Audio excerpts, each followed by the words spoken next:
I'm prepared to do anything I can to play for my country again. Do it then. What about your start to the game? It wasn't bad, was it?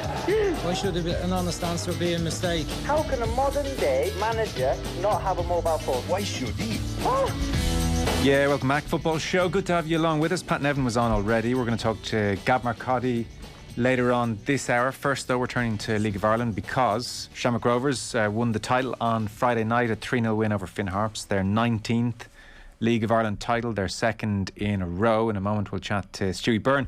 First, here's their manager, Stephen Bradley. He was talking to Shamrock Rovers TV. And obviously, so Rovers won last year in that abbreviated pandemic hit season.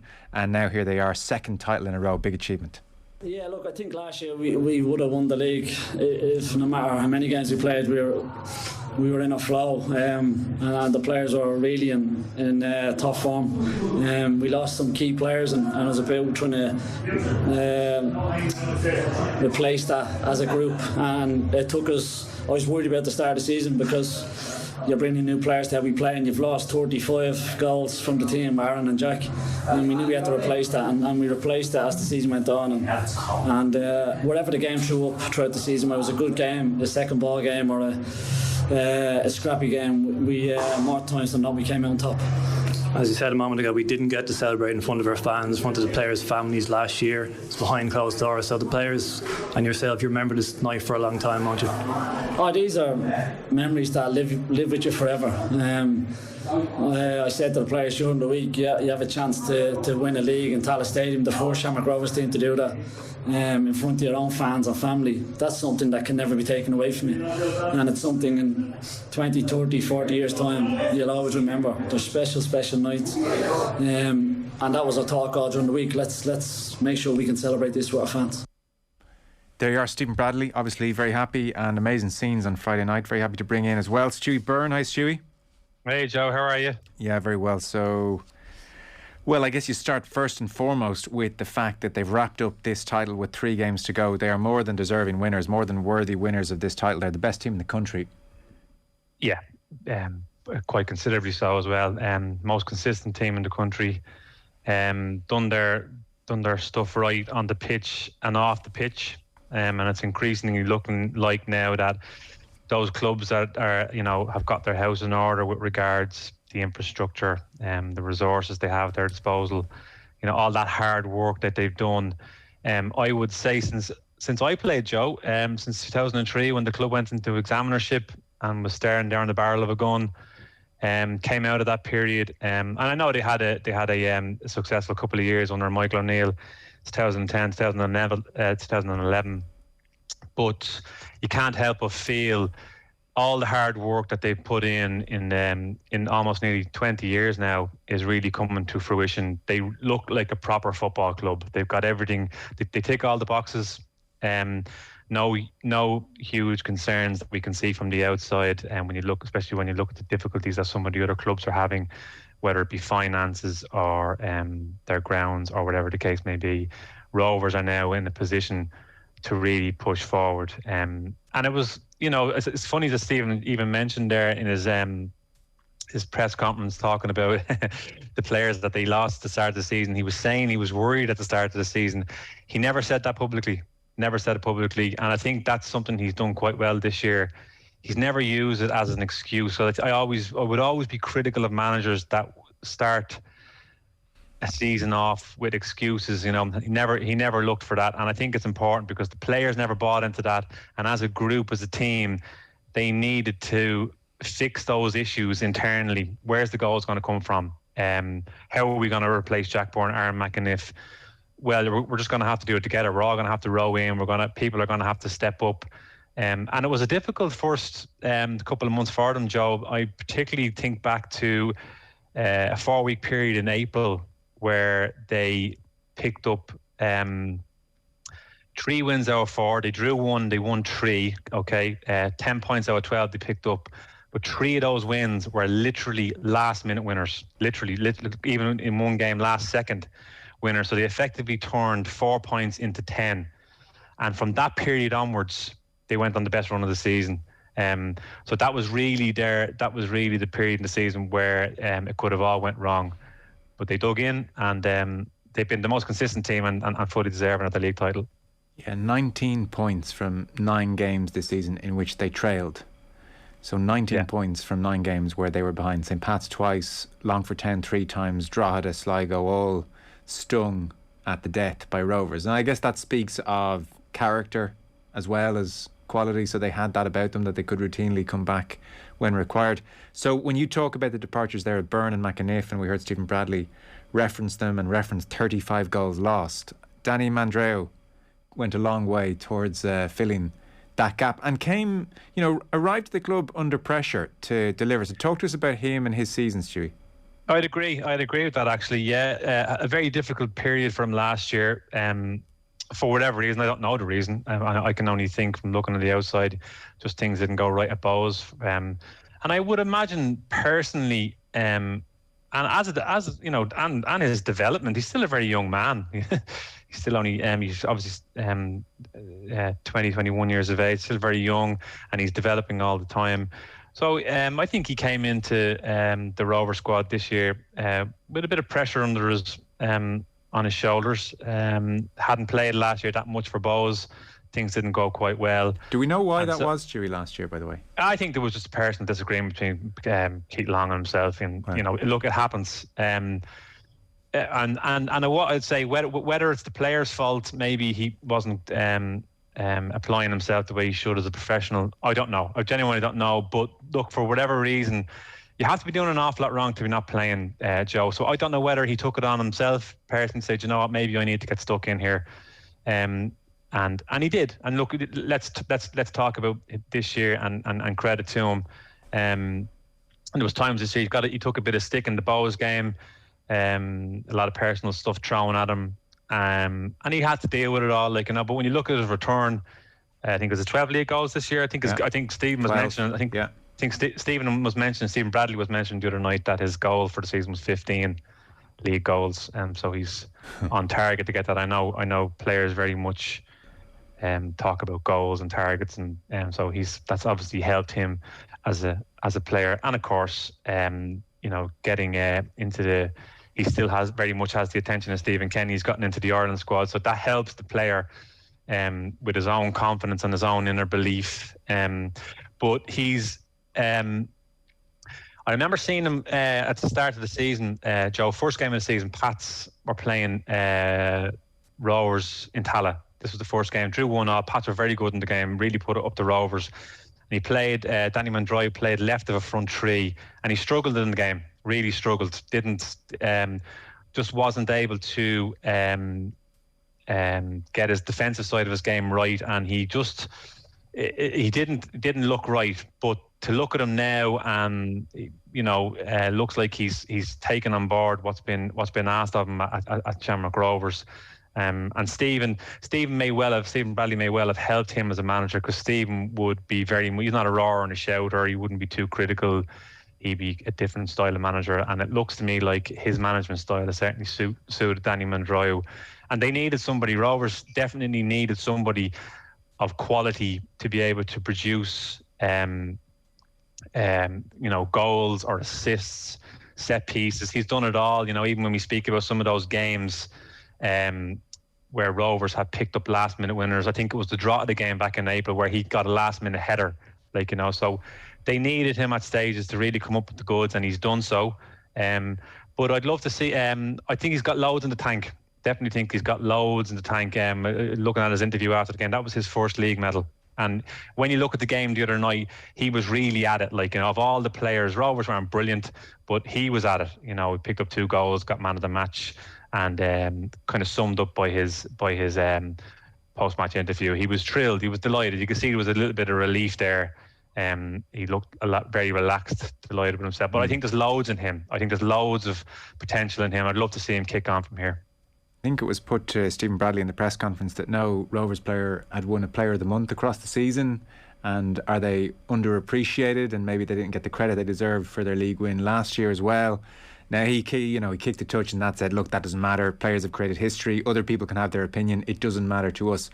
Is there something in that question though? Are they touch maybe lacking in the respect or love they might deserve, Stewie, or what's your reading that? I think you'll always. I mean, this is as old as time. This stuff. I used to always say this as well as a player. Like anytime we ever won a league, you always feel like you don't get the credit you deserve. There's some good old League of Ireland begrudgery going on here. It's siege mentality, Joe. It helps. It kind of helps. So they didn't get a single player of the month in this league-winning season. I think he's justified in that criticism. Like I wouldn't lead too much into those players. I think they're picked by the reporters. Well, you know yourself. Yeah, they don't know what they're talking about, those reporters. Just me. I tell you what, Joe. Me and you should pick the player of the month every month next year. I bow to your knowledge, as ever. Yeah, I'm sure you'll be way ahead of me. But I think he's justified. But I think that sort of siege mentality, it helps if you can. If you can sort of direct it in the right way, okay, and in all the teams I played under, there wasn't a manager that didn't try to leverage that whole thing, and us against them. Look, you need it. You need to, you need that hunger and that drive. You need to be criticised. It helps. You need pressure, Joe. Pressure is probably. I wrote my column there last Friday. I think pressure is the difference between being an average player and a really good player. Right. But it works. You need to be under pressure, and so therefore, you can't have positive without the negatives. And I'm trying to all the cliches here, but I think that's helped Rovers maybe get through what was a difficult period for them, and that difficult period I would have been end of March, April, early May. But I think it's justified. I certainly think Mandroiu certainly was justified in winning a Player of the Month award at some stage this year at least. Yeah, well, I guess ultimately not that important either. So with a view to next season, Stephen Bradley was talking about the challenges ahead. He said Derry are going to invest heavily. There's Dundalk's takeover. Pats will go again. I don't think Sligo are a million miles away. I've said that a few times. To what extent do you make Rovers strong favourites to kick on again next year, to do it 3 in a row? You've talked about the solid foundations at the club. How far ahead of the rest are they? On the pitch, not a million miles ahead on the pitch, but off the pitch, way ahead. And that means that I think it's in their hands, Joe. So they'll look at next season, and what I hope doesn't happen is that they will look at the opposition and they will say, yeah, Derry, they're here, Sligo Rovers, they're here, so we just need to go there. In other words, we just need to go a little bit above them and we'll go again. That's a dangerous world to get into, I feel. I think Rovers should be looking at Europe. I think they're in a great position to have a right crack at Europe again. They've won the league. They're going to get the Champions route now again next year, and we've seen that's a huge benefit to Irish clubs, especially now when you consider the third tiered competition in Europe, the conference, the European Conference League, and the money involved there. So Rovers will get a crack at the Champions League, and if that doesn't go well, then they'll have other options. I'd love to see them get in 2 or 3 players of real quality. I still think they need to possibly replace, when you lose Jack Byrne, Aaron McAniff, I think in Danny Mandroiu and Richie Towell, they have ample replacements. I think Mandroiu is definitely capable of going to another level. The worry would be there is if he goes away. Hopefully he doesn't. I'd love to see him spend another year at Shamrock Rovers and go for Europe again. I think they need they've lost Scales. They need a top quality defender, and they really need a top quality number 10. Okay. Need somebody up front, capable of getting goals, assists. I'd love to see somebody coming from Europe. I don't mean to speak down of the I don't mean to speak down of the quality available in Ireland, but I'm talking top-notch standard here. I think that's bring a player in of real calibre that the others can learn from, Joe. I experienced it myself as a player with Joseph Ndo, Alan Moore coming into my team in 04, in Wesley Houlihan as well, and it's just they're the players you need to kind of go to a different level. Yeah. When you say they're way ahead of everybody off the pitch, so there's certain things that we'd all be aware of. The stadium, it's great, it's modern. I mean, you even see when the Republic of Ireland women's team play there, it's a great venue there, and so that box is ticked, that's in great shape. You think of the academy, somebody like Bazunu's come through there. It's wonderful and hilarious that Man City still have to pay a six-figure sum every time he plays for Ireland. So the academy structure seems to be sound. You see someone like Dermot Desmond investing in the club to the tune of $2 million for 25% stake. I'm sure he's not investing for no bad reasons. He's obviously spotted a real opportunity there. So all of that stuff we're all kind of aware of floating around. Are there any specifics that you would look at when it comes to Rovers and say, oh well, geez, it's there and there off the pitch that they're the envy of the rest of the league in particular?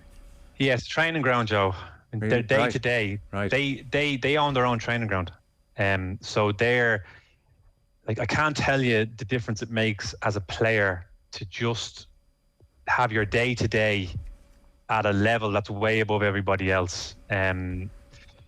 You feel like a professional football player, you know, and you want to improve, you want to get better. It's how do I describe? There's a little bit of an ego attached to it as well. Yeah. Like, you know, you have to have an ego to be a top player. You just do. Yeah. It's that simple. You have to know how to control it, but you have to have one. It's as simple as that. And you know, you have to have that bit of a swagger about you. So turning up every day, feeling like you're a top class footballer goes a huge way to playing like a top class footballer. They've got that, like, so they have that real sense. Like, one of the biggest criticisms of the game here is that it's not an industry the way it is in other countries, okay? But when you're at Rovers, I think you feel like you're, you know, it feels different, you know. And I'm not belittling what everybody else is doing. Other clubs are getting there. Bows are on their way.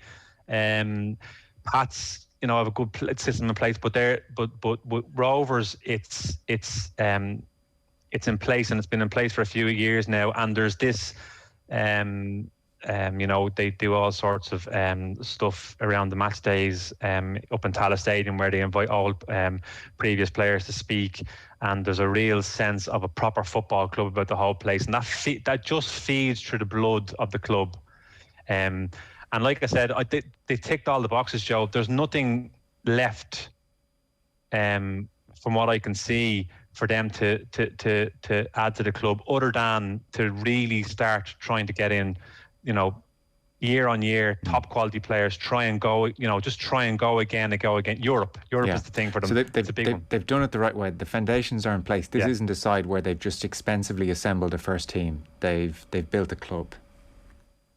Yeah, absolutely. Europe is the thing. They're now in place, and they're attractive to top players, Joe. Attractive to top players. The Dundalk thing is a good example. I think they struggle to attract top players there because of the ground. Doesn't look right. Doesn't, you know? All the success in Europe, but under Peak Six failed to really develop the ground, even though they did do work on the training facility, which is excellent, but there's gaps there, there's holes, and if you want to attract top players in, or a better caliber of player, you know, you need to tick the boxes, and they tick the boxes. Okay. Stewie, great to have you on. Appreciate it. Thanks, Joe. Stuey Byrne, thanks a million. Football on off the ball brought to you by Sky. All the football you love in one place across Sky Sports, BT Sport and Premier Sports. 65 minutes on the clock. It's Wolves against Everton, and Wolves are still 2-0 up. Football on off the ball. With Sky. Watch Premier League, Women's Super League, EFL, Scottish Premiership and much more. Live on Sky Sports. Residential property owners. The deadline for submitting your local property tax return to Revenue is the 7th of November. Before submitting your return, you need to determine the market value of your property. The easiest way to submit your return is online at revenue.ie. If you need help, you can call Revenue on 01 738 3626. Don't miss the November 7th deadline. Submit your local property tax return today. How do you put a value on real expertise? How do you put a value on the training, experience and precision that only an expert brings? Well, 8 out of 10 Irish drivers know how. Because when it comes to protecting the resale value of your Volkswagen, 8 out of 10 Irish drivers would pay more for a Volkswagen serviced by Volkswagen expert technicians. Help protect your resale value and keep your Volkswagen a Volkswagen. Book your classic service from only €179 at volkswagenservice.ie. Terms and conditions apply. Eurocycles Euro Baby. Come on down, lads. The crack is mighty. The Eurocycles Euro Baby prices can't be bet. For bicycles and things with wheels and lots for babies, yeah. At EurocyclesEurobaby.com, Eurocycles Eurobaby Long Mile Road and Airside Swords. Check out the massive range of electric bikes, prams, push chairs and more. The Eurocycles Eurobaby prices can't be bet. For bicycles and things with wheels and lots for babies, yeah. See our product range and buy online at EurocyclesEurobaby.com. This season, Live Score is the only place where you can watch every single UEFA Champions League game for free. That means more goals, more unforgettable drama, more end-to-end action. And whether you're watching on your phone or tablet or casting to your TV, the free Live Score app gives you even more ways to watch. Live Score, the new home of the UEFA Champions League. It's more than a score. Download now on the App Store or Google Play. When it comes to creating more space at home, your friends think you attack your walls with a hammer. But at IKEA, we think the answer is to go up and use wall space for storage to create more room for the things you love. Every home should be a haven. IKEA, the wonderful everyday. Because this Christmas you deserve the best. Air Mobile are gifting 5G to all customers at no extra cost. Plus now, feel the power of the incredible iPhone 13 on Ireland's leading award-winning 5G network for speed, availability and experience. Snap, stream, share, game, download, celebrate and more, all at 5G speed. For more, go in store or visit air.ie. Air, let's make possible. 5G available to all in-market Air Mobile plans, subject to 5G coverage and availability. For full details and T's and C's, see air.ie. Football on Off the Ball. With Sky. Watch every UEFA Champions League and Europa League match live on BT Sport this season. What Man United have always had over the years, whatever about talented players, they had players with character and personalities. I don't see it with this group. I heard Maguire talking during the week. He was like a robot. He was like, apologies to the fans. Like no emotion behind it. The guy, and these guys are on the back of good European championships for England, so they've turned up before for big matches, but recently, and Shaw's fallen back into his old habits from a few years ago. And again, I'm fed up with this chat after games and people apologising. Harry Maguire talking about, we need to come together as a group. No, you need to sort your game out. If you're going to be the leader of that group, you need to get the basics right, do your own job. Yeah, there we are. The main man. Arthur O'D and Ronan Mullen, part of the Crackpot OTB PM team, are with us. So I get new things out of the Roy Keane impersonation every time. That time, Arthur, it was the Graham Souness chuckle in the background, which I most enjoyed. Outstanding. It's just outstanding. It is. And you think about sort of, when you consider the sort of faux piety of the last few weeks of, well, there's one thing you can't do. You can't call for a manager to be sacked. I know. But the Man United captain, well, he's fair game for impressions. The managers will no longer be called to be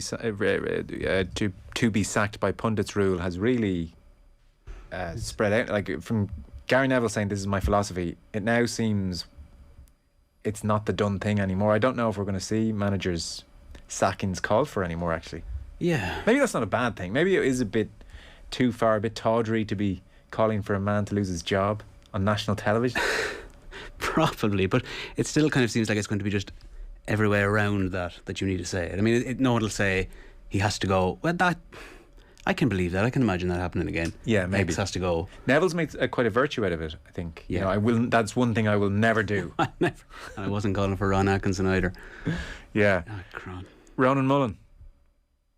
Lads, yeah, I love the way he says, I didn't ask for Steve Keane to be sacked, and I'm certainly not going to ask for Ole Gunnar Solskjaer to be sacked. If you put those two in the same, tier, it's not a great endorsement of Solskjaer necessarily, but like Harry Maguire, just to go back to that, I'm right there with you, Joe. I'm equally fascinated by that every time I hear it, because Harry Maguire, most expensive defender in the world, like scored in World Cups, European Championship final. He's going to have to do a lot to overcome that impression, I feel like. It's true. Yeah, that will follow him. It's a kind of, I mean, it's scorching on Keane's part, and you can't really disagree with it, and yet, Arthur, I sort of feel a sympathy for Harry Maguire in that he's contractually obliged to speak after a game, and when you're 5-0 down, I'm not sure what he can do really beyond completely betray himself and be a totally different person. Like, he is who he is. It's not like he's inspiring when they win 5-0 either. No, and it was quite pointed, I suppose, during the week when you saw him. Like, I saw him as well on Football Focus on Saturday morning, and it was very contrived. But like, I don't like, he obviously, to be fair to him, like, he obviously, you factor in as well, like, he must have something incredible about him to have got to this point. Yeah. So he can't, he's not just a bang average footballer, that's clear, but he obviously, well, I don't know, it'll be fascinating to learn, maybe we can kind of learn in years to come, but he obviously doesn't lead maybe vocally. Maybe it's through action, maybe it's through something else, but like, I don't think he was selected as captain on the basis of nothing. Maybe he was, but I don't know. Yeah, it does. It's quite. I think it's one of those ones where it's almost with Keane. It's like he knows there's no retort coming. No, there's nothing Harry Maguire can do to Roy Keane. He can't come back to him. He can't. Like it vaguely struck me outside as well. The only time I've heard it was kind of a similar situation. Obviously, a few years ago on the ITV coverage, when Ian Wright mimicked Roy Keane in the heat of that. Final. It's the final. But like, I don't think Harry Maguire doesn't quite have the cachet for that. It's like not currently, anyway. Keane definitely Ronan annoyed as well with all the apologies. Like, he mentioned the Fernandez thesis after his missed penalty. There is something in that. I think the PR drive telling players it's really good to apologise to the fans is a bit misguided because it's so transparent. Yeah, I think in selective instances, when these first started dribbling out, I would say on social media a few years ago, there was some sincerity in them. But now, as you said, it's just paint by numbers. We go again, hashtag we go again, a forlorn picture, a snapshot of them on the pitch looking sad, and then, just move on to the following week. Like, nobody's buying that anymore. And we've done pieces in the last year or so just on the prominence of social media in the modern game. You recall that thing with Phil Foden and Kylian Mbappe, which was apparently done without Phil Foden's knowledge, where he basically called out Mbappe ahead of that Champions League game, and it showed like a little bit of personality from a player, and quickly he stamped that out as if to say, it's nothing to do with me. Whereas what you actually want to see is the likes of Alan Saint-Maximin or these kinds of guys who evidently run their own accounts. And you see, and Gary Neville's made the point, Dominic Calvert-Lewin is on Monday Night Football this evening while his team are in action. So, like, there's no script or, like, he's going to have to react as it looks or as it stands at the moment to an Everton defeat as Everton's most high-profile player. So it's nice that players are still putting themselves in that position, haven't been sort of,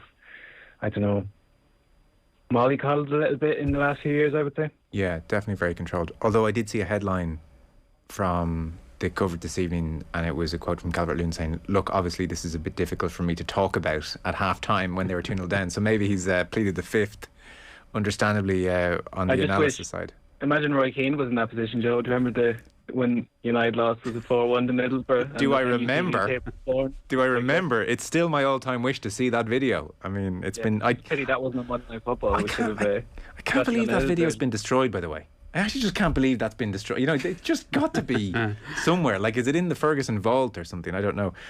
One last point, because we haven't talked much about United from a footballing perspective this evening, Arthur, and that's because with Atalanta tomorrow away and then City on Saturday, I suspect we could be doing a lot of United Ole back in crisis chat over the next couple of days. This 5-3-2. Jimmy Carragher was on Monday Night Football this evening saying he thought they were exceptional against Spurs. He thought this really worked. There is a problem there in the players it results in leaving out, but as a short-term solution, if it gets Ole through to Christmas and beyond, then I suspect we might see that 5-3-2 becoming their thing. Yeah, that's not... I suppose getting Ole through till Christmas isn't quite what Man United need, though.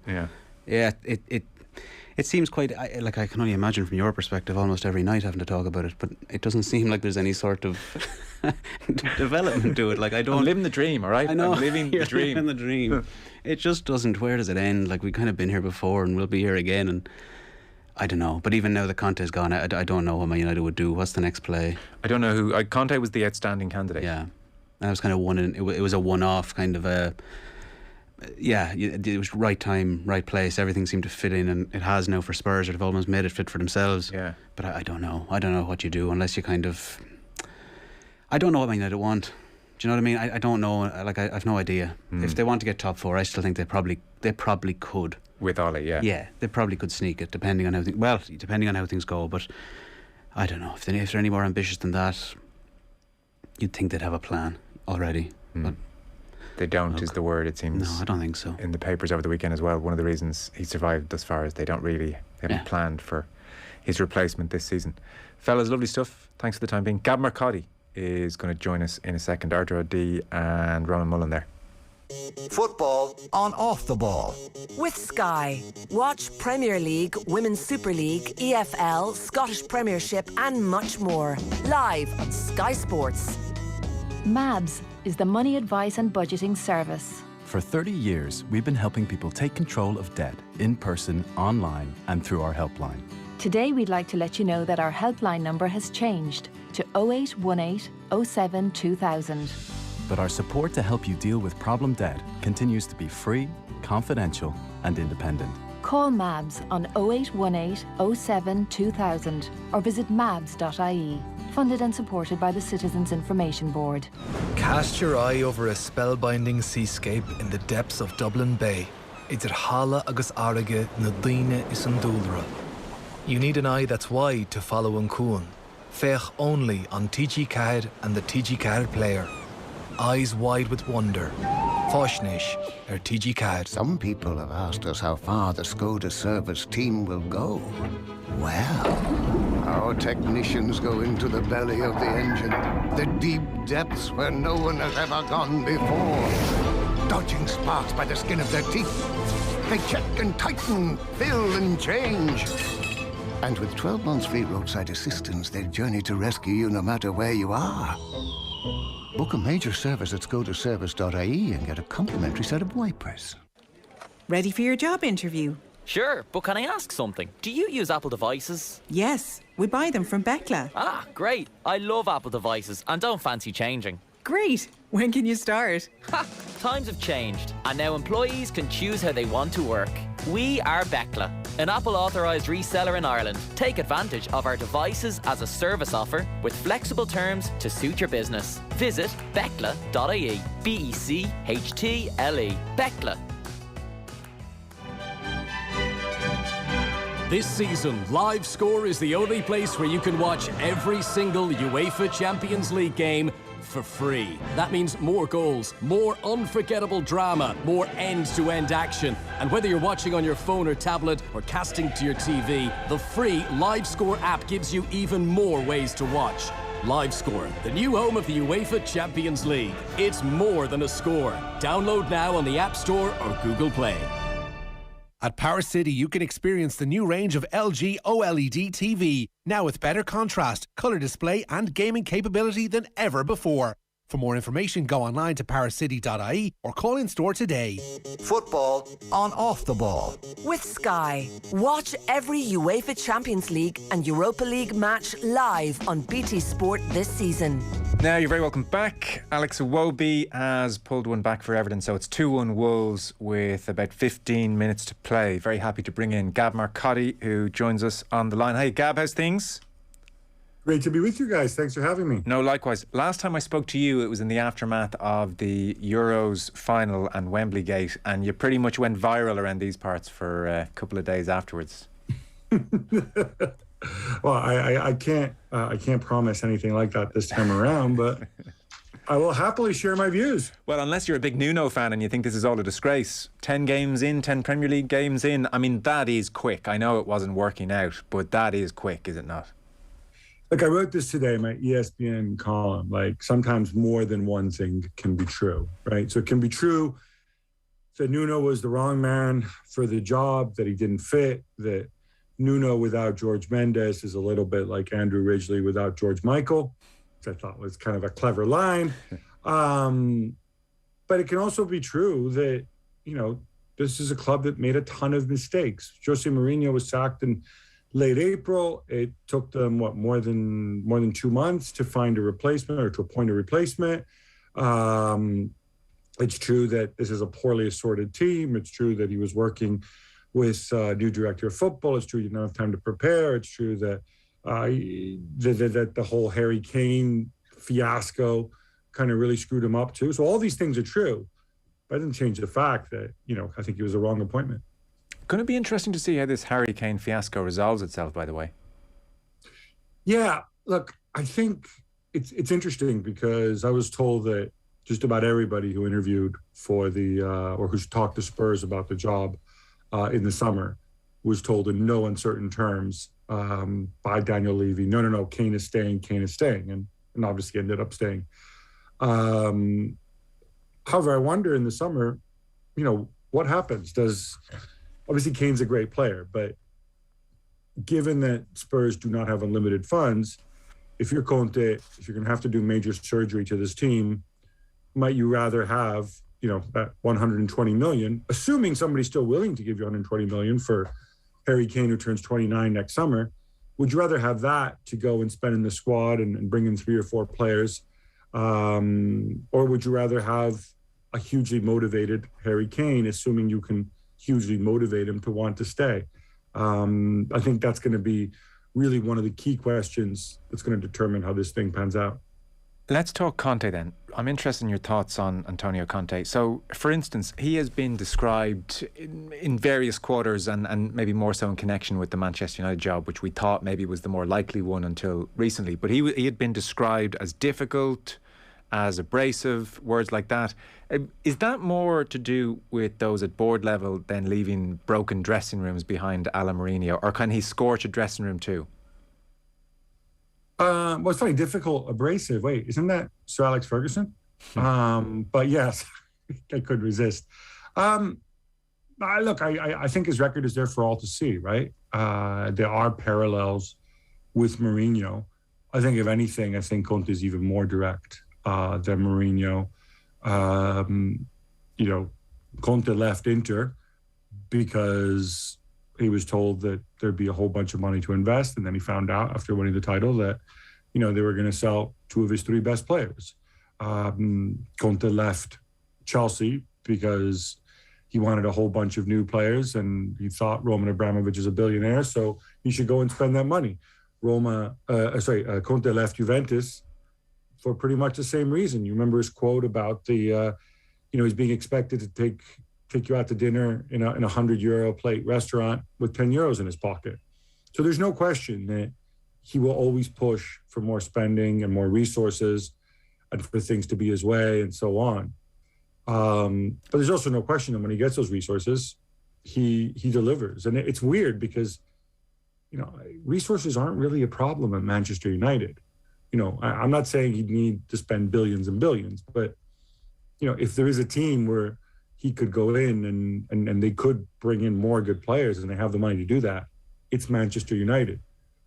It's not Tottenham, from what we know of the club and the club accounts. That's why this does seem like an odd fit, and not least with the Manchester United job potentially on the horizon, like really potentially on the horizon, that he's gone in at Tottenham. I mean, it feels not dissimilar to Mourinho. That was just a marriage doomed from the off, given Levy and given Mourinho's personality. And now here we are with Conte after talks in the summer broke down, seemingly over demands he had made. Now, I doubt his demands have softened overly or his standards have dropped. So that brings in Fabio Paratici. Excuse my pronunciation. So give it to me. Give it to me again. Paratici. Beautiful. I'm not going to repeat that. I'm going to call him Fabio for the rest of this call, because saying it badly to you is just more than I can bear. So he was an Italian footballer, for people unfamiliar with him, lower divisions, retired in 04, age 31. He had played for 12 different clubs. Head of scouting, Sampdoria, Giuseppe Morata's right-hand man. He was there a long time. He moved in 2010 to Juventus and was made head of technical affairs and sporting director. Obviously came into contact with Conte and worked closely with him then. And as of May 2021, arrived at Spurs. So he is the managing director of football. He's the significant difference here in the negotiations with Conte in the summertime and now. So what's this guy about, and what might he be doing to sway Conte, do you think? Well, obviously, he figures Conte is a very, very good coach. And obviously, in that sense, it would make sense because while it's true that Conte has done very well when he's had tremendous resources and he's been able to spend money, but the guy's really good at what he does. He did very well in his first season at Juventus when he had a bunch of players that didn't fit his system at all and players he didn't want, like Andrea Pirlo in 2010. He didn't want Pirlo.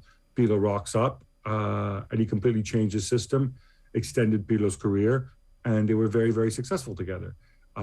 Equally in 2016, he decided to, or actually I guess in 2014 after leaving Juventus, he decided to go and take the Italy job, despite the fact that this was probably the least talented Italy side in 60 years. And he worked with some really, really ordinary players. And, he got them to the quarterfinals at the Euros. They played great football. They ended up losing on penalties to Germany, but for my money, outplaying them. So, from Paratici's perspective, it totally makes sense. This is an exceptional manager, on the pitch in terms of actually coaching. And that's what he wants to bring in. I think, and the two had a good relationship when he was at Juve. Now, I think it's also significant, though, that Paratici left Juve not under a cloud, but just from his own sort of sporting director sense. Juventus made a bunch of poor decisions over the last 3 or 4 years, both in terms of signing players, in terms of appointing coaches as well.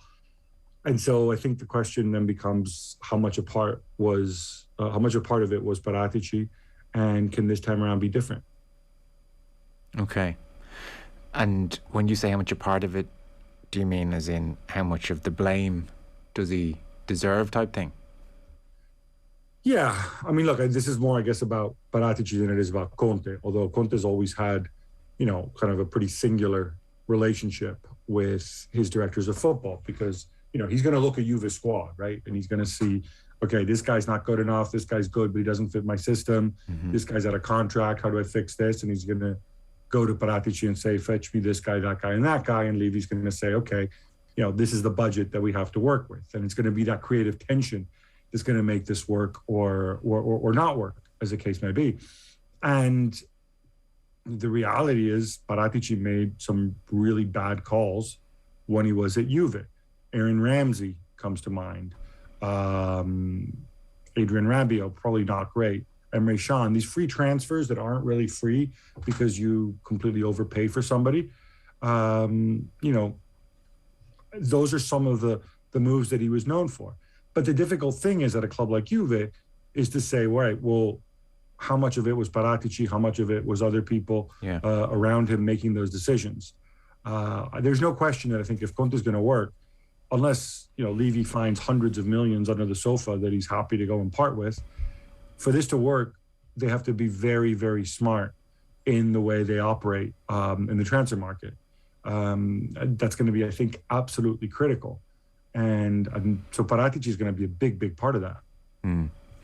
I guess you, by talking about, the Pirlo example and the Italian Euros example, have highlighted maybe a key difference with Mourinho and Conte at their respective stages of their career. I think Mourinho's tolerance and patience for average players or misfits or, square pegs and round holes was fairly limited, whereas Conte, it does seem, really can get great performances from players when other managers have failed to do so at times. So you mentioned Pirlo, really interesting. I guess Pogba, you'd have to say, played his best club football under Conte. You could say similar things about Lukaku, about Ashley Young, hell, about Alexis Sanchez to an extent, So he does seem to have some kind of a touch here with, I think with players.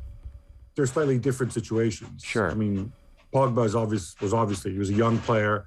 He was a phenomenal talent, and I think still is a phenomenal talent. But other players, he had a tremendously beneficial effect on Lukaku, He trusted Lukaku to be, among other things, look, you're not just a back to goal, big burly center forward. You're gonna play me. I'm gonna play you in a two.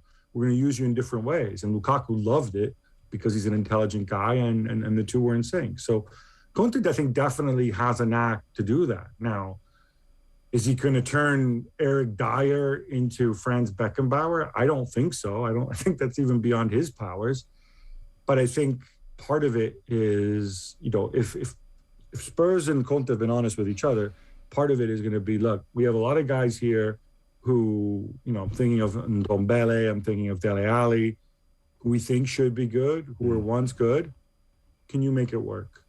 Can you make these guys better? Can you work with them? Can you help Kane get back to where, he was mentally 18 months ago? It's got to be stuff like that. And to be fair to Conte, as you said, he's done things like that in the past. He's gotten it to work. And it's going to be interesting because there does seem to be a slightly toxic element to the Spurs dressing room. Pochettino tried and failed towards the end to get something out of them. Mourinho couldn't get anything going really at any stage. And now Nuno here is, and he could feel slightly thrown under the bus by some of these players. And just last week, Nuno, and this is early in the tenure to be questioning the players, but he was saying, look, certain players in this squad are just not being professional enough in their attitude, in their application. You kind of alarm bells are ringing when he's saying that so early on. So look, that suggests the kind of a dressing room that is going to be rudely awoken here by Conte. So his man management is direct. I think we can put it that way, right? It's definitely direct. And with Conte, there's definitely an arc, right? What happens is, Conte's an absolute workaholic. Right. I know we say that about every manager. It's like, ooh, his attention to detail is second to none. but this guy really, really lives it. I don't think he has any interests in life whatsoever outside of his family and coaching and working football. When he came to Chelsea, he basically started taking calls from players at all hours of the day and night because he wanted to go and convince them. He very famously spoke to Thibaut Courtois, who had a difficult time, and talked to him and said, whatever you need, here's my number, call me whenever, blah, blah, blah, let's talk. I mean, and some players like that. Other players are like, okay, that's enough, get away get away from me, I see enough of you, I'll do what you say, right? So he's going to throw himself into that. And then it's going to be a question of how the players respond to it. Generally, players respond very well to it. And there's an arc. What often happens is by year 2 or year 3, this certainly happened at Juventus, the players are like, okay, this dude is too intense, too driven, too exhausting, too over the top, and they tend to get tired of him. That's the conventional wisdom of why he left Juventus. I think there was a sense of that. There was a sense that was happening in his second season at Chelsea as well. You remember he fell out with the club. There was a Diego Costa incident. At Inter, and again, we look at the past, but we can't forget that sometimes people grow up and evolve and they become different people. At Inter, he was actually better in his second season. The players didn't mind him, so maybe he has either mellowed or found the right balance a little bit better. But that's got to be something, right? Because look at this. We all assume he's going to play 3 at the back, which may or may not be true because, he has played different systems, but that's the system he played at Chelsea and at Inter. And man, you look at this, who's good enough to fit this system, right? Hugo Lloris is out of contract in the summer, so they have to get a goalkeeper. Emerson and Reguilon, whatever, I guess they can play as wing backs. It's probably more natural wing backs. Center backs, you need at least 5 viable center backs if you're going to play 3 at the back all season long. As far as I see it, they have Romero, okay, fine. Maybe you can salvage something with Davinson Sanchez. But then you get into Joe Rodon, Tanganga, Dyer. Come on, man. And then, midfield, again, Højbjerg, fine, he hasn't been great this season. He's not going to screw things up. But the rest, either you salvage Ali and Ndombele, or you're in like Winks and Skip territory. And further up the pitch, what's Kane going to be like? You play Kane with Son. What do you do with all those excess wingers that you've accumulated as well? Because if he plays that 3-5-2, there's no natural role for wingers, right? So, Brian Heel, obviously Bergwijn, who hasn't been terrible. How do all these pieces fit together? I generally don't know. But it seems obvious to me they're going to have to do a fair amount of wheeling and dealing, whether Kane stays or goes. God, that's going to be interesting. I'm looking forward to this now. Only an 18-month contract. I guess, final question, do you think he's going to be a success? Because his record suggests, how can he be anything but? I think there's stuff that we still don't know, right? So it's not official yet, hasn't been appointed. We've all been told 18-month contract. That's another one of the things that doesn't really make sense to me. If you're Conte, why would you take an 18-month deal? Unless you're so confident in your ability and you're betting on yourself so much, you say, you know what, I'm going to turn this around in 18 months. We'll be doing so well that I want an 18-month deal, because that way, when United or Real Madrid or whoever come calling, I'll be ready to go. There won't be any compensation or whatever. I was thinking about that. I was thinking, what other possible reason could he have accepted an 18-month contract? Because there's this vision, and it's a vision which to me is absolutely stupid, but it seems to be like the way a lot of football folk think, although Levy does march to his own tune. Do you remember when Solskjaer was initially appointed as an interim manager, and then they're like, oh, we better give him a new contract. And I'm like, okay, he hasn't proven anything. Give him a 1-year deal, a 2-year deal. No, we better be a 3-year deal, and let's give him this massive pay rise to make him one of the 5 highest paid managers in the Premier League, because he's the United manager. Otherwise, it's going to undermine his authority. It's weird. Contract length, Conte doesn't care about that. I'm not even sure he cares about money. He's willing to back himself, which I find absolutely fascinating and a big part of the story. Yeah, great. Gab, that was brilliant. Even if for nothing else, your saying of the word Dyer was a personal highlight for me, but it was good all the way through. Thanks so much. No problem, boys. Cheers. Take care. Gab Marcotti with us there of ESPN and several other publications and podcasts. He's his own empire, frankly. So great to have Gab on. That is pretty much us done. I should let you know Wolves have beaten Everton 2-1. That's a full-time score for you. Football on Off the Ball is brought to you by Sky. All the football you love in one place across Sky Sports, BT Sport and Premier Sports. OTB AM, of course, coming at you tomorrow 7:30.